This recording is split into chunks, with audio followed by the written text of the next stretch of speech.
అబ్బా సూపర్ అనిపించే Chinese noodles, అబ్బో అబ్బోబ్బో అనిపించే అమృత్సరి స్పెషల్ కుల్చే, ఓహో ఓహోహో అనిపించే పన్నీర్ చోలే భటూరే, నోరూరించే 70 రకాల ఆలు పరాటాలు అంటే ఎన్నో నార్త్ ఇండియన్ ఐటెంలు, అది కూడా మన బడ్జెట్లో అదిరిపోయే టేస్ట్తో సర్వ్ చేసే ఒక నార్త్ ఇండియన్ ప్లేస్కి వచ్చేసాం, అది కూడా మన గచ్చిబౌలిలోనే.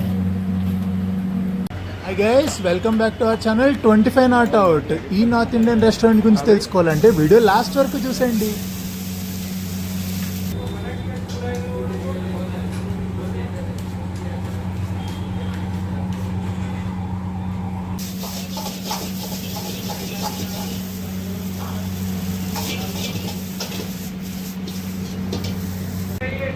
ముందుగా చైనీస్ ఐటెంలో మనందరికీ ఎంతో ఇష్టమైన నూడిల్స్ మేకింగ్ చూసేద్దాం. రకరకాల సాసు, వెజిటేబుల్స్, నూడిల్స్ వేసుకుని లైట్గా స్ప్రింగ్ ఆనియన్స్, గార్నిష్కి కొత్తిమీర జల్లేసుకుని ఫుల్గా కలిపేయడమే.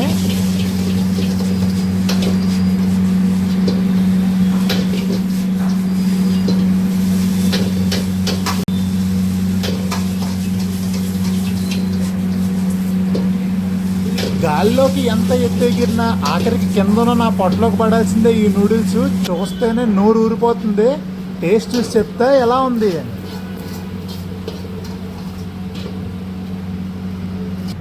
బటర్ అద్దుతున్నాడా పోసేస్తున్నాడా అనే డౌట్ మీతో పాటు నాకు కూడా వచ్చింది. ఈ ఐటెం పేరే అమృత్సరి స్పెషల్ కుల్చే.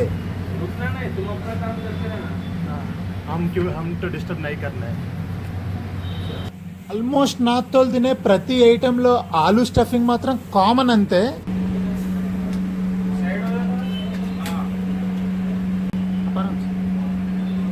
అచ్చం సమోసాలో ఆలూ కూర వేసినట్టు మొత్తం ఆలూ ముద్దని పిండిలో పెట్టి చుట్టేసాడు. మొహానికి పౌడర్ అద్దినట్టు బల్లకి పిండి అద్దాడు. రౌండ్ బాల్ కాస్త ఫ్లాట్ అయిన తర్వాత నచ్చినన్ని సెసమీ సీడ్స్, కొద్దిగా కొత్తిమీర వేసుకు ఫుల్గా బాధేసాడు.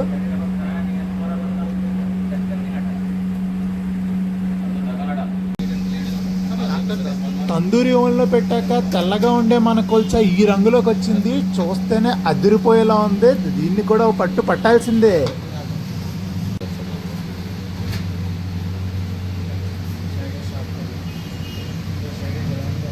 రెస్టారెంట్లోకి వెళ్ళాక మనం మొదలుపెట్టే యుద్ధం దేంతో? స్టార్టర్తో. అలాంటి ఒక అదిరిపోయే వెజ్ స్టార్టరే ఈ పన్నీర్ 65.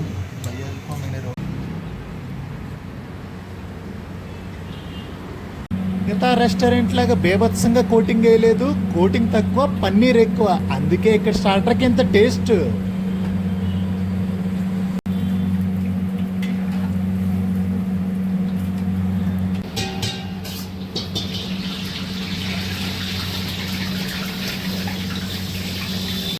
భయ్యా మాత్రం చైనీస్ ఐటమ్ చేయడంలో దిట్ట అన్నమాట. ఇప్పుడు మనకి చికెన్ 65 మొత్తం చూపిస్తాడు.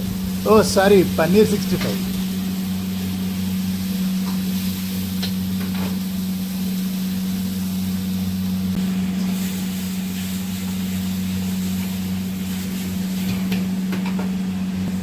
సలసలా కాగే నూనెలో వేయించిన పన్నీర్ ముక్కల్ని ఈ సాస్లో వేపేసి ఫుల్గా తిప్పుకుంటే మన పన్నీర్ 65 రెడీ అయిపోయినట్టే.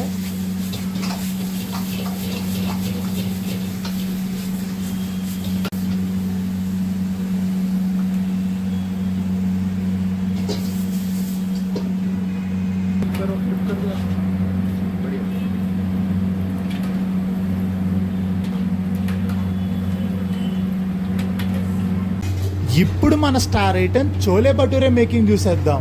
ఇది ఇక్కడ బెస్ట్ సెల్లర్ అంటే కూడా.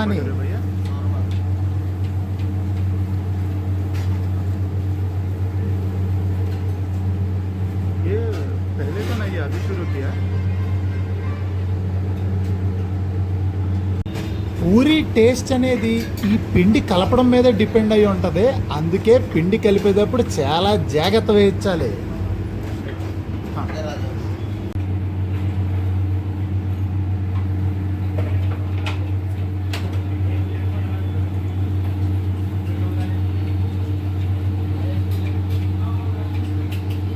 మనకి నార్మల్ చోలే భటూరేతో పాటు పన్నీర్ స్టఫ్డ్ చోలే భటూరే కూడా దొరికిద్ది. ఇది కూడా ఖచ్చితంగా మీరు ట్రై చేయాల్సిందే. నేను ట్రై చేశాను, నాకు చాలా బాగా నచ్చింది. పన్నీర్ స్టఫ్ లోపల ఉండడం వల్ల ఇది బాగా అయితే పొంగలేదు, కొద్దిగా డిసప్పాయింట్ అయ్యాను. కానీ టేస్ట్ మాత్రం అబ్బబ్బబ్బబ్బబ్బా అదుర్స్ అంతే.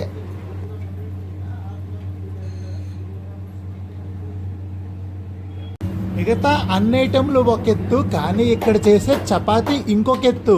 పొద్దున్న స్టార్ట్ చేసి నుంచి ఇప్పుడు మధ్యాహ్నం అవుతుంది, సాయంత్రం వరకు కూడా కంటిన్యూస్గా చపాతీ లేస్తూనే ఉంటారు, అయిపోతూనే ఉంటాయి.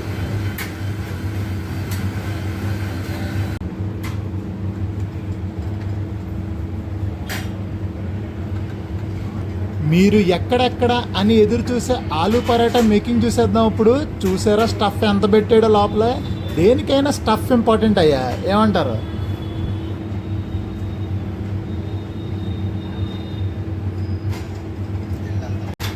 రౌండ్గా చేసుకున్న ఆలు పరాటాల్ని బగబగా మండే పెనం మీద వేసి లైట్గా నూనె నెయ్యి వేసుకు కొడితేనే దాని టేస్ట్. ఇక్కడ మనకి అమూల్ బటర్ దొరుకుతుంది, దాన్ని తీసుకుని ఈ వేడి వేడి పరాటా మధ్యలో పెట్టుకు తినండి, ఇంకా అద్భుతంగా ఉంటుంది టేస్ట్. ఈ టిప్ మాత్రం ఆడడం మర్చిపోకుండా.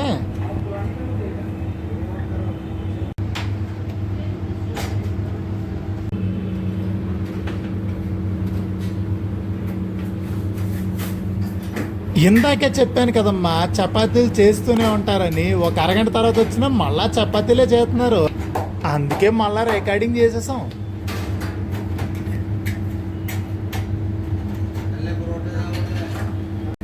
ప్లెయిన్ రోటీ, బటర్ రోటీ, తందూరి రోటీ, అలా రకరకాల రోటీలు దొరుకుతాయి ఇక్కడ. వీటికి కాంబినేషన్లో పన్నీర్ బటర్ మసాలా, కాజు మసాలా, ఆలు జీరాతో పేరప్ చేసుకు తింటే ఆహో. ఈ అన్ని ఐటెంలు ఇప్పుడు తినాలి కాబట్టి మన మంత్రాన్ని గట్టిగా చదువుదాం. జీర్ణం జీర్ణం వాతాపి జీర్ణం.